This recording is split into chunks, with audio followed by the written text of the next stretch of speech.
All right. Hello and welcome. We've got another tight 10. This time I'm going to keep it to actually 10 minutes. I'm going to go as fast as I possibly can. Share my screen, show you guys all the latest NFL news and some analytics. I made this bigger this time too, because last time I was looking at it, I realized that I didn't zoom in as much. But we'll start from the bottom, right where we left off from yesterday. CeeDee Lamb was talking about how Christian Parker's defense looks so far and that it's annoying and tricky. Just something to keep note of. Last year, the Cowboys' defense was atrocious historically, and this year I think that they have the potential to be not like the worst you've ever seen in the entire world. They've committed to the defense with Caleb Downs. I think they're going to be a lot better just given the scheme in general, but then the addition of players I think will help too. Shedeur Sanders had a nice practice yesterday. He led the first team offense, and they decided that they wanted to bump out the QB1 decision timeline. I think that's important, especially as we're thinking about who's going to finish the season for best ball or different drafts like that where you don't have the opportunity to manage the team. Clay Harbor, a little bit of a hot take here, but he said that they're going to see a lot more 13 personnel for the Bears. I was just kind of contemplating what that actually means, thinking through who's going to be the lone wide receiver in those 13 personnel sets, especially as, when you think about 13 personnel, you could get some really strong like downfield looks. And I personally think that it's going to be Luther Burden, but it could easily be Roma Dunes as well. He also mentioned that Luther Burden is doing everything a wide receiver one would do, and Rome looks fine. He looks okay. That coupled with the fact that we've heard a little bit of, negative stuff on Rome's foot, just very bullish on Luther Burden for this upcoming season. So the Broncos had one of their first OTAs. They're having a lot of 11 personnel, which I think means that they will have, obviously 3 wide receivers on the field at a time. But I think it'll be important because that means that Waddle and Sutton will be on the field a lot more than some people might think.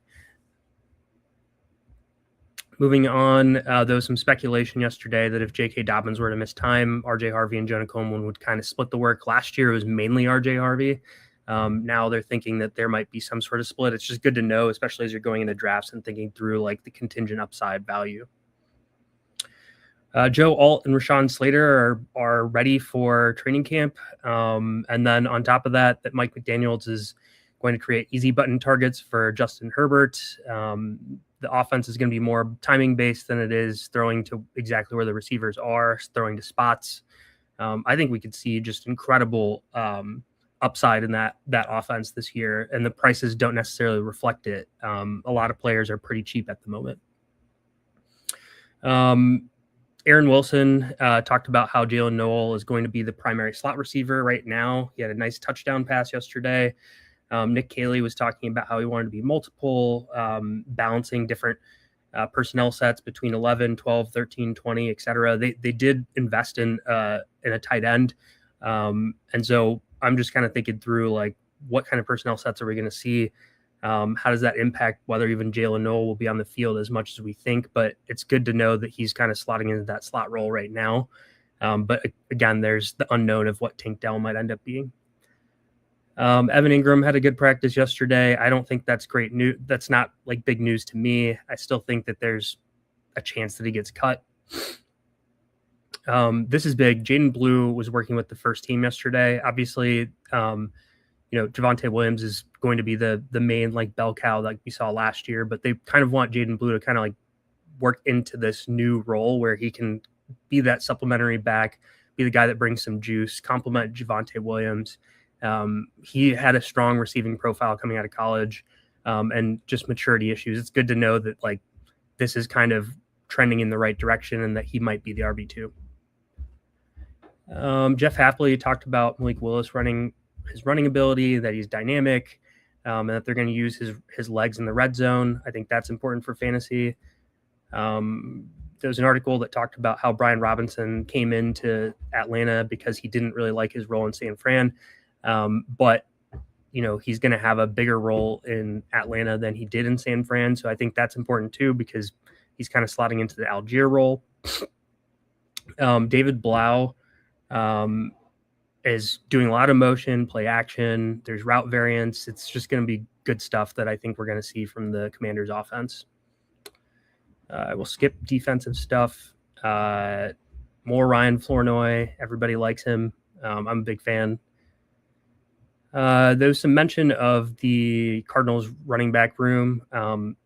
Didn't necessarily mention Trey Benson, but the question was asked in a way where the person didn't mention Trey Benson. And so I don't want anyone to read too into what Nathaniel Hackett said, but he did say that all the running backs are complementary and they can all run schemes and they're all interchangeable. Baker Mayfield wants to be in Tampa Bay long term. They're not necessarily having any success in terms of getting that contract done, but I think that there's an opportunity for get done. It sounded like both sides are actually interested in making that happen. So for dynasty people, it's good to know that there's some like settling there. Jaylin Noel said that he's excited for additional opportunities. It just kind of goes hand in hand with what I said before. I think it just comes down to what Tank Dell is going to do, and then also like the personnel differences that they may deploy, whether they're going to be in 11 a lot or if they're going to be in 12 and 13 and 20 like they talked about. Bucky Irving, this is the first time I've seen him in a while. He didn't have any sort of like wrap or anything on his shoulder, so it's kind of good to see that he might be healthy at this point. The Bills offense is going to be roughly the exact same year over year. Pete Carmichael said if Joe Brady doesn't like it, then we don't need it, and everybody's good with that. So I don't expect many changes there. Baker Mayfield said he didn't really like losing Mike Evans, but he did mention that Chris Godwin, Mecca Egbuka, and Jalen McMillan are healthy. I thought that was important because he didn't really mention Ted Hurst that much. So it's good to know that McMillan is kind of like that third wide receiver. Trey Tucker, there was a quote from Kubiak where he talked about Trey Tucker being a playmaker and that they're going to see what else they can get out of him.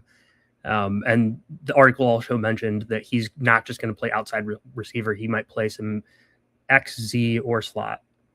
So just some diversification there. Trevor Lawrence looks more in command of the offense, and he's taking more downfield shots. Again, really into the Jaguars offense this year. And primarily Parker Washington as one of my biggest targets. We'll skip over that one. Eric Hall looks healthy right now. Again, just something I mentioned the past couple of days, but important to note because that just takes away from Gesicki. I think it'll just be a big gross split. Listen to this John Keim podcast, and they talked about how Antonio Williams just kind of looks like a young receiver. He looks polished and versatile, and he's coachable. But you know, when they talked about Sonny Styles, they were basically like, "Hey, this guy's like the man." So I just kind of took it as like, yeah, he's out there, but he's not necessarily anything special at the moment. They did also talk about Ja'Cory Crosby-Merritt. They said that they really need him to step up, that he's the only guy in that room that has juice and can really like separate himself. So that kind of gave me a little bit more faith as to like, hey, he might actually be the running back that they are going to be leaning on as long as he can step up and show that he deserves it. Dwayne McFarland showed a really awesome article yesterday about like how injuries are impacting like performance in fantasy. And he talked about AJ Brown, how he didn't perform well at the beginning of the season, but he did at the end of the season. And I just kind of like visualized that. AJ Brown's separation in the second half of the season was a lot better. And if you look at it by like route, there were some routes where he performed so much better. And then individually on like zone coverage, he was way better on zone coverage than he was to start the season. Samuel's plug. I'll be doing this often. Running back 2 situation, Jason LaConforta was talking about how he believes that Justice Hill will be the RB2 for the Ravens. I know people are interested in Adam Randall. There's a follow-up today that Adam Randall will be on the team, which we know as a 5th-round pick. Brock Bowers says he's 100%, and Kubiak called him a football robot from heaven. I think we're all expecting a big season from him. The Chiefs were clearly not interested in bringing Matt Nagy back, and that Bielema is kind of making his presence known by yanking the first team offense off the field. So just holding the team accountable a little bit more. Another thing that called Javonte Williams a tempo setter, and then mentioned Jaydon Blue starting to make a step in the right direction, has a lot of juice, and that the Cowboys running backfield is pretty much set, that they really like what they have with the young guys. The Bucks want to bring Baker back. So it's just mutual interest there. My opinion, I don't think that Trey Benz will make the team. I've seen someone actually commented on it and said that he probably will. He'll be the fourth running back and not suit up. But I just think that there's probably value out there that they can get, and that they can either cut him or they can trade him and seek some value. I think James Conner will be on the team just because he's like a franchise cornerstone type of player. The Falcons still don't know who's going to be the quarterback, but they aren't, and they're not certain whether or not they're going to bring Kyle Pitts back this season or for next season. But they are adding to Kyle Pitts' route tree, which I think is important too. All right, that's everything I have. This was a tight 10. I think I did it this time. Thanks, guys.